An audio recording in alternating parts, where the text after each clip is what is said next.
નમસ્કાર વિદ્યાર્થી મિત્રો, ફરી પાછા ઈ લર્નિંગ પ્રોગ્રામમાં આપનું હાર્દિક સ્વાગત છે.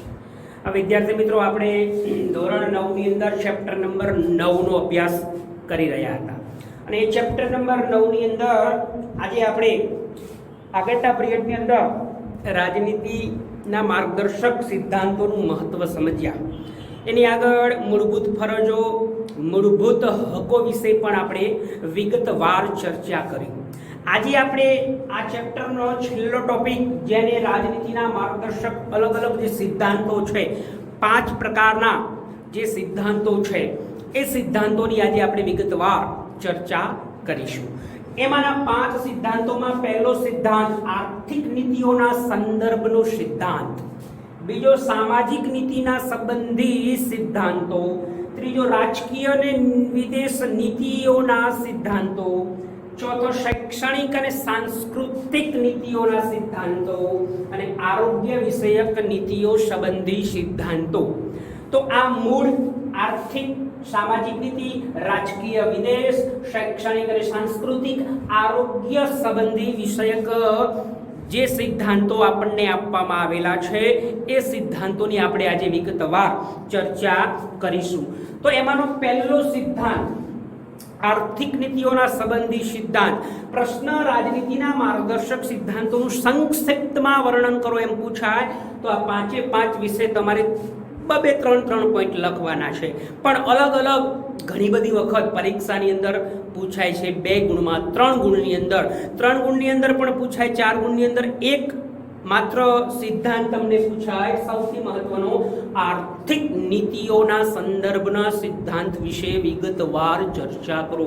3 ગુણની અંદર, 4 ગુણમાં પણ અલગથી પૂછી શકાય છે, તો તમારે એને વિગતવાર એની સમજ આપવી જોઈએ. તો પહેલો સિદ્ધાંત આર્થિક નીતિઓના એ સંદર્ભનો સિદ્ધાંતની આપણે વાત કરીએ તો એમાં આ આર્થિક નીતિઓના સંદર્ભના જે સિદ્ધાંતમાં છે, એ ભારતમાં ઘડતર માટે ઘણા સિદ્ધાંતોનો સમાવેશ કરવામાં આવ્યો છે. જેમાંનો પહેલો સિદ્ધાંત આર્થિક નીતિઓના સંદર્ભે એ સિદ્ધાંત, જેમાં પહેલો પોઈન્ટ તમે કહી શકો છો કે સૌ નાગરિકનું મહત્તમ, ભારતના જે બધા જ નાગરિકો છે એનું મહત્તમ એટલે કે વધારેમાં વધારે કલ્યાણ થાય, એમનો વિકાસ થાય, એમની સારામાં સારી સુવિધાઓ મળે, એ બાબતનો શ્રેય સાધવાનું આર્થિક નીતિના સિદ્ધાંતમાં આપણને જણાવેલું છે. બીજી આગળ વાત કરીએ તો કે મહત્તમના એ ભૌતિક સંસાધનો, મહત્તમ વધારેમાં વધારે સુવિધાઓ મળે, વધારેમાં વધારે વિકાસ થાય, અને એ શ્રેય સાધવા માટે ભૌતિક સંસાધનોની માલિકી અને અંકુશનું વિતરણ કરવું. આ આર્થિક નીતિઓના સિદ્ધાંતના સંદર્ભમાં જે પણ ભૌતિક સંસાધનો, સુખ સુવિધા આપણને મળે છે, એ સંસાધનોનું આપણે અંકુશ કરવાનું છે, એનું વિતરણ કરવાનું છે, એ સંસાધનોની માલિકીના આધારે. તો આ પહેલો આર્થિક નીતિઓનો સિદ્ધાંત છે. બીજો, સંપત્તિ અને ઉત્પાદનના સાધનોનું કોઈ ચોક્કસ સમૂહ કે વર્ગોમાં કેન્દ્રીકરણ ન થાય એવી વ્યવસ્થા રચવા રાજ્યો પ્રયાસ કરશે. એટલે સંપત્તિ અને ઉત્પાદન, ભારતની અંદરની જે સંપત્તિ છે, એ સંપત્તિ અને એનું ઉત્પાદન એ ચોક્કસ કોઈ વ્યક્તિના હાથમાં કે કોઈ ચોક્કસ સમૂહના હાથમાં ન આવે, એ પ્રકારનું વ્યવસ્થિત આયોજન રાજ્ય સરકારે રચના કરવું પડશે. તો આ બાબત પણ રાજનીતિના આર્થિક સિદ્ધાંતોમાં વણી લેવામાં આવી છે. તો ત્રીજી બાબત, સ્ત્રી અને પુરુષને સમાન કામ મળે. આજે તો વિદ્યાર્થી મિત્રો તમે જુઓ છો, સ્ત્રી અને પુરુષ આજે સમોવડી થઈ છે.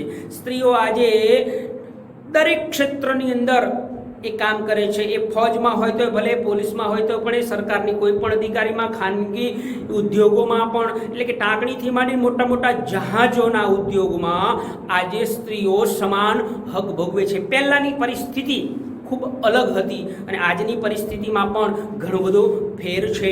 તો એ બાબતે પુરુષ અને સ્ત્રીને સમાન કામ માટે સમાન વેતન મળે એ માટેના પ્રયાસો પણ રાજ્ય સરકાર કરશે. આજે ઘણી બધી એવી ફિલ્ડમાં એવો છે, પુરુષોને અલગ વેતન આપવામાં આવે છે, સ્ત્રીઓ માટે અલગ વેતન હોય છે, પણ એ વેતનને અલગ વેતન છે એ દૂર કરી સ્ત્રી અને પુરુષને સમાન વેતન મળે એ પ્રકારની વ્યવસ્થા પણ કરવી, એવું આ રાજનીતિના આર્થિક સિદ્ધાંતોમાં એ વળી લેવામાં આવેલું છે. ચોથી બાબત, કામના સ્થળે તમામ કામદારોનું આરોગ્ય જળવાઈ રહે તેવી માનવીય પરિસ્થિતિનું સર્જન કરવું. એટલે દરેક કામદાર પોતે કામ કરતો હોય ત્યાં એ ઉદ્યોગ ધંધા સરકારી નોકરીઓમાં એની આરોગ્ય વિષયક એટલે કે એની શરીરની તબિયત સારી રહે એ માટેની વ્યવસ્થા જળવાઈ રહે તે પ્રકારનું એ વ્યવસ્થિત એનું સર્જન પણ કરવું જોઈએ. એથી આગળ સ્ત્રી, પુરુષ અને ઉમળી વયના બાળકોનું આર્થિક મજબૂરીના કારણે આરોગ્ય કથળે એવા કામ ધંધે કે બિન આરોગ્યપ્રદ સ્થળોએ જોખમી કાર્યો કરવા ન પડે.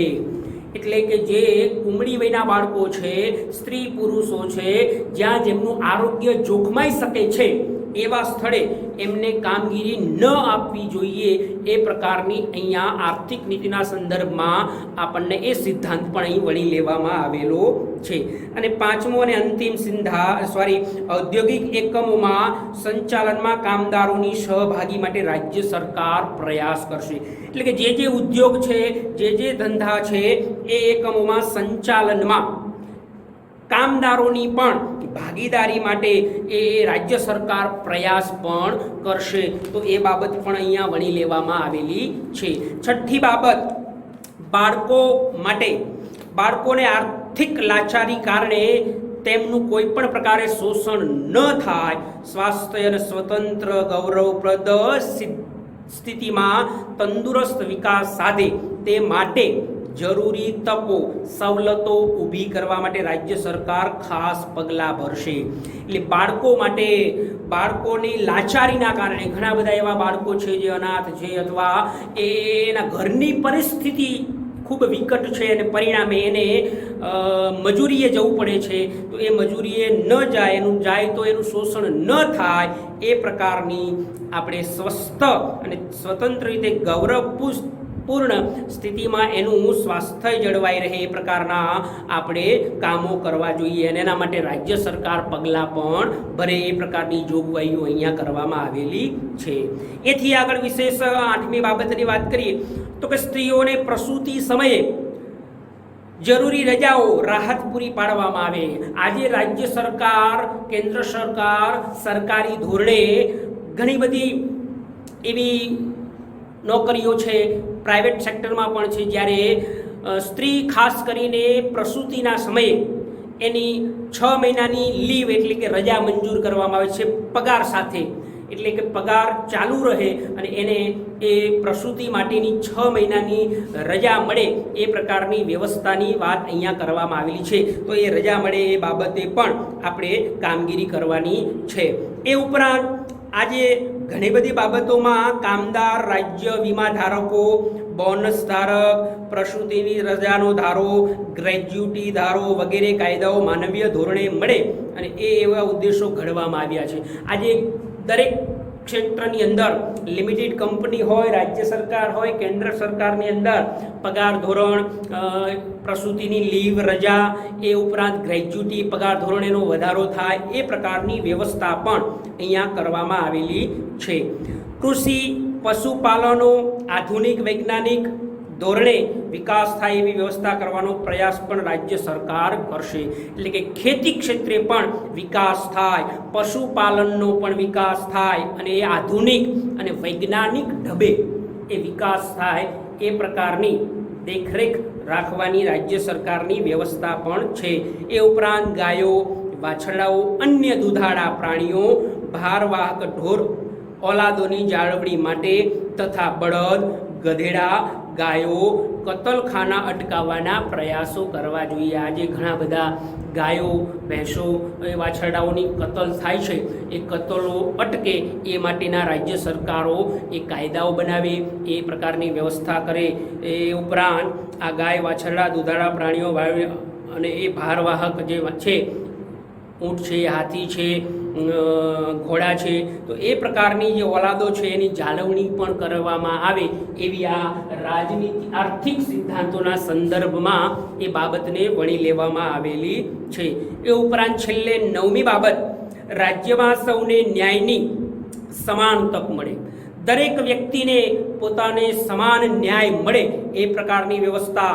આર્થિક અને અસમર્થતાઓના કારણે કોઈ પણ જરૂરતમંદ નાગરિકને ન્યાય મેળવવા માટે તકનો ઇનકાર કરવામાં આવે નહીં. ઘણી બધી વખતે આર્થિક રીતે પૈસાના ધોરણે એ ન્યાય માટે ઘણી બધી વખત વિલંબ થતો હોય છે, અથવા વકીલો રાખવા માટે ઘણી બધી વખત નિર્ણય મોડું થતું હોય છે. તો એ ન થાય અને એના માટે રાજ્ય સરકાર પ્રયાસો કરે એ બાબતો પણ અહીં વણી લેવામાં આવેલી છે. તેમને મફત કાનૂની સહાય મળે એવા રાજ્ય પ્રબંધ કરવાનો કાયદો પણ ઘડવામાં આવેલો છે. એટલે રાજ્ય સરકાર એને કાનૂની મદદ પણ કરે. એ આર્થિક દ્રષ્ટિએ જે એવા લોકો છે જે પગભર નથી, તો એવા લોકોને ન્યાય મળે એના માટે રાજ્ય સરકાર કાનૂની મદદ પણ કરે એ પ્રકારની આ આર્થિક નીતિઓના સિદ્ધાંતમાં વણી લેવામાં આવેલી છે. તો મૂળ આર્થિક નીતિઓના સંદર્ભની વાત કરીએ તો કે સમાજનો દરેક તબક્કાનો વ્યક્તિ એ સર્વાંગી વિકાસ થાય, એ બાબતે સમાન ન્યાય મળે એ બાબતની અહીંયા બાબત વણી લેવામાં આવેલી છે. એટલે સીધું અને સરળ 9 એના પોઈન્ટ આર્થિક નીતિઓના સંદર્ભના સિદ્ધાંતો આપણને જણાવો એમ સમજાવે તો તમારે આ 9 પોઈન્ટ તમારે લખવાના છે.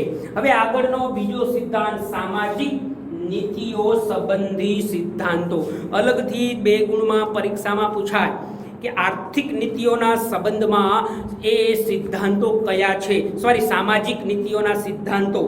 તો એમાં અનુસૂચિત જાતિ એટલે SC, અનુસૂચિત જનજાતિ એટલે ST, જે વંચિત સમૂહ જે છે ST જેવા વંચિત સમૂહ છે એવા સમાજના નબળા વર્ગો માટે આ સામાજિક નીતિઓમાં શૈક્ષણિક આર્થિક હિતોના ઉત્કર્ષ માટે રાજ્યો વિશેષ પ્રયાસો કરે અને એની કાળજી પણ કરવાની રહેશે, જેથી સામાજિક અન્યાય અને શોષણ સામે તેમનું રક્ષણ મળશે. એટલે આ સામાજિક નીતિઓમાં ખાસ અનુસૂચિત જાતિ અને અનુસૂચિત જનજાતિ છે જે આર્થિક વિકાસથી, સામાજિક વિકાસથી જે વંચિત છે, તો એમને એ ન્યાય મળે, લાભ મળે એ માટે રાજ્ય સરકાર પણ કાળજી રાખવાની છે.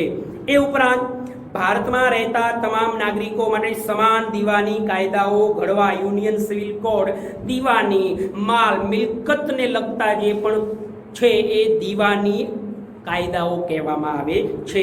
એ ઉપરાંત ન્યાય વ્યવસ્થાનું સંચાલન કરી સૌને ન્યાય મળી રહે તે રીતે રાજ્ય સરકાર પ્રયાસો કરશે.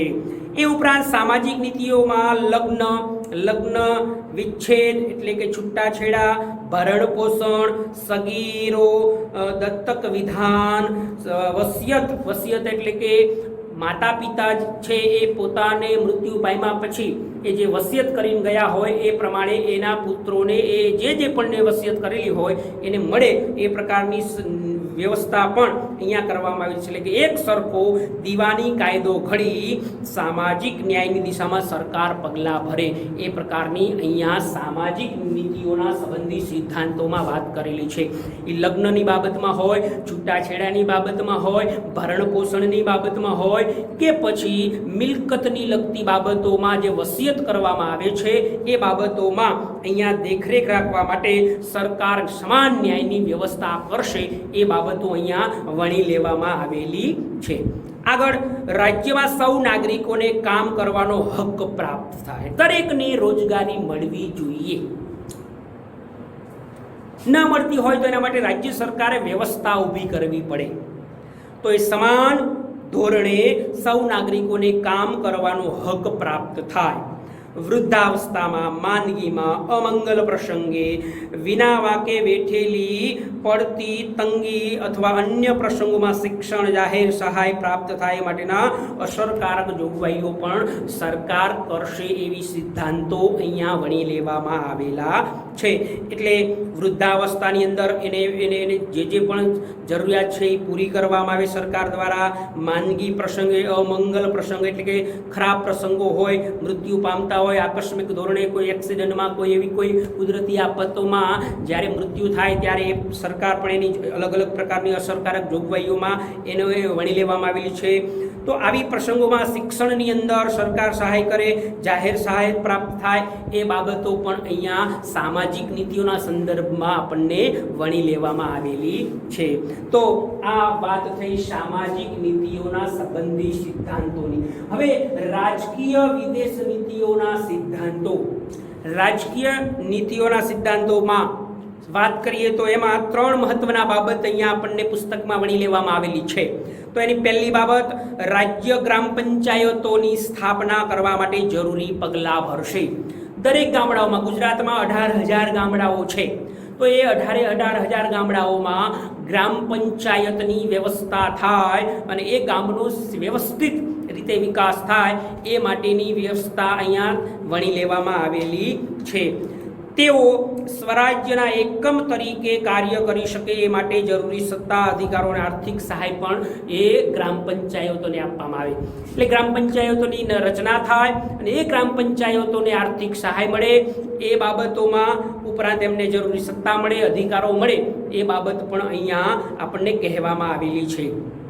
બીજી બાબત, રાજ્ય સેવાઓમાં ન્યાયતંત્રને કારોબારીથી અલગ સ્વતંત્ર કરવા પગલાં ભરશે, જેથી ન્યાયાધીશો નિષ્પક્ષ, નિડર અને આર્થિક રીતે ન્યાય ચૂકવી શકે એ પ્રમાણે અહીંયા રાજકીય અને વિદેશ નીતિ વિષયક સિદ્ધાંતોમાં આપણને વાત કરેલી છે. ત્રીજી અને અંતિમ બાબત, આંતરરાષ્ટ્રીય શાંતિ, સલામતી, ઉન્નતિ માટે રાષ્ટ્રો વચ્ચે ન્યાયી, માનપૂર્વકના સંબંધો જાળવવા માટે આંતરરાષ્ટ્રીય કાયદાઓ એટલે કે આંતરરાષ્ટ્રીય અદાલત દ્વારા એ કાયદાઓ ને વણી લેવામાં આવેલા છે. સંધિઓને લગતી ફરજો પ્રત્યે આદર વધારવા ઉપરાંત આંતરરાષ્ટ્રીય મતભેદો અને તકરારી પ્રશ્નોનું લવાદ દ્વારા શાંતિમય નિરાકરણ લાવવાનો પ્રયાસ રાજ્ય કરશે.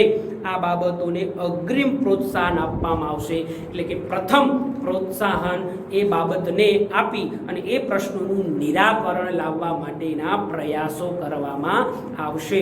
આંતરરાષ્ટ્રીય અદાલત દ્વારા, શાંતિમય સાધનો દ્વારા જરૂરી પગલાં ભરવા અને એ આંતરરાષ્ટ્રીય મતભેદોને નિરાકરણ લાવવા માટેના પ્રયાસો કરશે. એ બાબતની પણ અહીંયા છણાવટ આપણને કરવામાં આવેલી છે.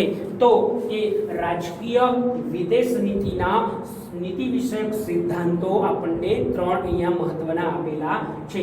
ચોથો સિદ્ધાંત, શૈક્ષણિક સાંસ્કૃતિક નીતિઓ સંબંધી સિદ્ધાંતો. શૈક્ષણિક સાંસ્કૃતિક નીતિઓ સંબંધી સિદ્ધાંતોની અંદર 14 વર્ષથી વધુ ઉંમર ધરાવતા બાળકને,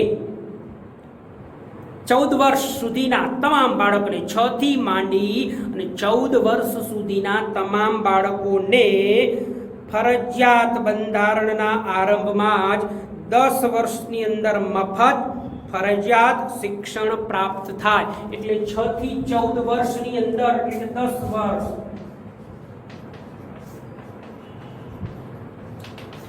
10 વર્ષ એને મફત ફરજિયાત શિક્ષણ મળે અથવા એ શિક્ષણ મેળવવા માટેના પ્રયાસો કરવા એ રાજ્ય સરકારની નીતિ છે. એ રાજ્ય સરકારની એની આપણે વાત કરીએ તો કે રાજ્ય સરકારનો ખૂબ મોટો પ્રયાસ હોવો જોઈએ. તો 6 થી 14 વર્ષના તમામ બાળકોને 10 વર્ષ સુધી મફત ફરજિયાત શિક્ષણ પ્રાપ્ત થાય માટેના રાજ્ય સરકાર પ્રયાસ કરશે. એથી આગળ, રાષ્ટ્રીય મહત્વ તરીકે જાહેર કરાયેલા દરેક કલાત્મક ઐતિહાસિક મહત્વ ધરાવતા સ્થળો સ્મારકો, કલાકૃતિઓ, ઇમારતો, પદાર્થોનું યથા પ્રસંગ લૂંટફાટ, બગાડ, વિકૃત, સ્થળાંતર, નિકાલ કે તેનો નાશ થતો અટકાવવા રક્ષણ કરવાની રાજ્યની ફરજ રહેશે. સાંસ્કૃતિક ધરોહર આપણને વંશ પરંપરાગત આપણા પૂર્વજો તરફથી જે મળેલી છે એ સાંસ્કૃતિક ધરોહર, દાખલા તરીકે સોમનાથ મંદિર છે, ઘણા બધા એવા ઐતિહાસિક સ્થળો છે, જુનાગઢ ગિરનાર પર્વત છે, અંબાજી મંદિર છે, આવી અમદાવાદમાં સીદી સૈયદની જાળી છે. તો આવી અનેક એવી પ્રાચીન જે ધરોહર છે, સાંસ્કૃતિક ધરોહર, એની જાળવણી થાય, એનો બગાડ ન થાય, એનું પર્યાવરણીય નુકસાન ન થાય એ બાબતની દેખરેખ રાખવાનું કામ રાજ્ય સરકાર કરશે, એની ફરજ પણ રહેશે. આમ રાષ્ટ્રના સાંસ્કૃતિક ઐતિહાસિક વારસાનું યોગ્ય જતન કરવાની જવાબદારી એ સરકાર નિભાવશે. એ બાબત પણ અહીંયા એ સાંસ્કૃતિક અને શૈક્ષણિક બાબતોમાં વણી લેવામાં આવેલી છે. શૈક્ષણિક બાબતમાં મહત્વની 6 થી 14 વર્ષના તમામ બાળકોને મફત ફરજિયાત શિક્ષણ મળે એ માટેની વ્યવસ્થા રાજ્ય સરકાર કરશે. સાંસ્કૃતિક બાબતોમાં જે પ્રાચીન આપણી ધરોહર છે એની જાળવણી થાય, એનું જતન થાય, એનું નુકસાન ન થાય, એનો બગાડ ન થાય, એની દેખરેખ રાખવાનું કામ પણ એ સરકાર કરશે. એ બાબત અહીંયા શૈક્ષણિક અને સાંસ્કૃતિક નીતિ સંબંધી સિદ્ધાંતોમાં આપણને જોગવાઈઓ કરવામાં આવેલી છે. હવે છેલ્લી અને અંતિમ બાબત આરોગ્ય વિષયક નીતિ સંબંધી સિદ્ધાંતો. તો એ આરોગ્ય નીતિ સંબંધી સિદ્ધાંતોમાં પહેલી બાબત, લોકોનું આરોગ્ય પોષણનું સ્તર સુધરે એ માટે રાજ્ય સરકાર પ્રયાસ કરશે તથા જાહેર આરોગ્ય સુખાકારી વધારવા માટેના પગલાં રાજ્યની પોતાની પ્રાથમિક ફરજ ગણાશે. વિદ્યાર્થી મિત્રો, અત્યારની જ પરિસ્થિતિ તમે જોઈ લ્યો. રાજ્ય સરકાર આજે દિન પ્રતિદિન લોકોની આરોગ્યની દેખરેખ રાખવાના પ્રયાસો કરી રહી છે. અત્યારે કોરોનાની મહામારી ચાલી રહી છે અને એ વિકટ પરિસ્થિતિમાં રાજ્ય સરકાર એના બનતા પ્રયાસો કરી રહી છે.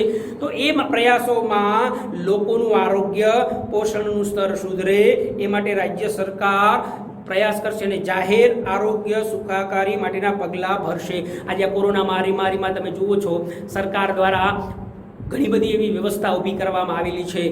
મફત વેક્સિન આપવામાં આવે છે, દવાખાનાઓમાં પ્રયાસો કરો. પણ અત્યારે પરિસ્થિતિ અત્યારે મોટા પ્રમાણમાં છે, એટલે સરકાર પણ ઘણી બધી અત્યારે વિકટ પરિસ્થિતિ ભોગવી રહી છે. પણ એ સરકારની જવાબદારી છે લોકોનું આરોગ્ય સારું રહે, લોકોને જાહેર આરોગ્ય અને જન સુખાકારી માટેના પગલાં ભરે એની દેખરેખ રાખવાનું કામ પણ એની પ્રાથમિક ફરજોમાં એ રાજ્ય સરકારની આવે છે.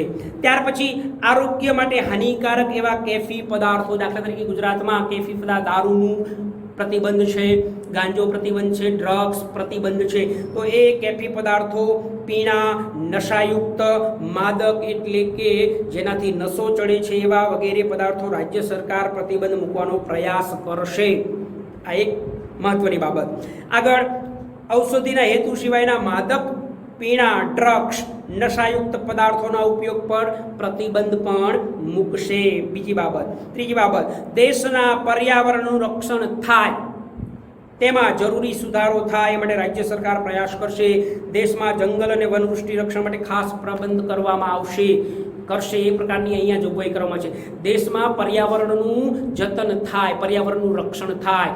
આપણે નક્કી કરેલું છે કે ભારતની અંદર 33% વિસ્તારોમાં જંગલનું પ્રમાણ વધે, પણ અત્યારે પરિસ્થિતિ બહુ વિકટ છે. માત્ર આપણી પાસે 23% વિસ્તારોમાં જંગલનું પ્રમાણ છે. પણ એ વધારી 33% વિસ્તારમાં જંગલ કરવામાં આવે, જેનાથી પર્યાવરણનું રક્ષણ થાય, સારામાં સારી શુદ્ધ હવા મળે, આપણને નિયમિત રીતે ઋતુચક્ર ચાલે, એ પ્રકારની જોગવાઈઓ કરવાની ફરજ પણ એ સરકારોની છે. એથી આગળ, કામદારોને કામના સ્થળે આરોગ્યપ્રદ વાતાવરણ પ્રાપ્ત થાય. કામદાર જે છે, કામ કરે છે, એને જે કામના સ્થળે આરોગ્યપ્રદ એટલે કે સારામાં સારું પર્યાવરણ, એને વાતાવરણ મળે. ઉપરાંત નવરાશના પળોમાં સામાજિક સાંસ્કૃતિક વિકાસની પૂરતી તકો તેઓને પૂરી પાડીને માનસિક તંદુરસ્તી બક્ષવા માટે મનોરંજનની સુવિધા મળી રહે તેવા પ્રયત્નો રાજ્ય કરવામાં આવશે. રાજ્યો દ્વારા એ કરવામાં આવે એ પ્રકારની પણ જોગવાઈઓ અહીંયા કરી લેવામાં આવેલી છે. એટલે ખાસ આરોગ્ય વિષયક એટલે કે દરેકનું આરોગ્ય જળવાય, સારામાં સારી એની તંદુરસ્તી રહે, પોષણક્ષમ એનું વાતાવરણ મળે, એ પ્રકારની પર્યાવરણ જાળવવાની જવાબદારી પણ રાજ્ય સરકારની છે અને એ બાબતોમાં દરેકને મનોરંજન મળે એ બાબતો પણ અહીંયા વણી લેવામાં આવેલી છે. તો રાજનીતિના માર્ગદર્શક સિદ્ધાંતોની ટૂંકમાં ચર્ચા કરો તો બધાના 2-3 પોઈન્ટ લખવાના.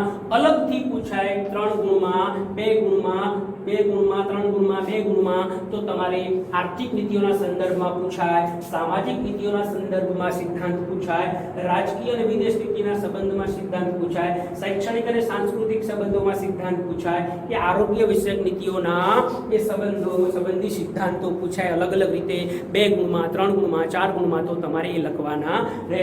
તો આ રાજનીતિના માર્ગદર્શક સિદ્ધાંતોની આપણે ચર્ચા કરી. તો આ પાઠની અંદર મહત્વના મૂળભૂત હક, મૂળભૂત ફરજો, રાજનીતિના માર્ગદર્શક સિદ્ધાંતોનું મહત્વ અને એ રાજનીતિના માર્ગદર્શક સિદ્ધાંતો જે 5 છે એ અલગ અલગ આપણને પરીક્ષામાં પૂછી શકાય છે. તો વિદ્યાર્થી મિત્રો, આજે આપણે આ ચેપ્ટર નંબર 9 અહીંયા પૂર્ણ કરીએ છીએ. આવતા નેક્સ્ટ લેક્ચરમાં બીજા એક ચેપ્ટર સાથે હું ઉપસ્થિત થઈશ. ત્યાં સુધી હું આપની રજા લઉં છું. જય હિન્દ, જય ભારત.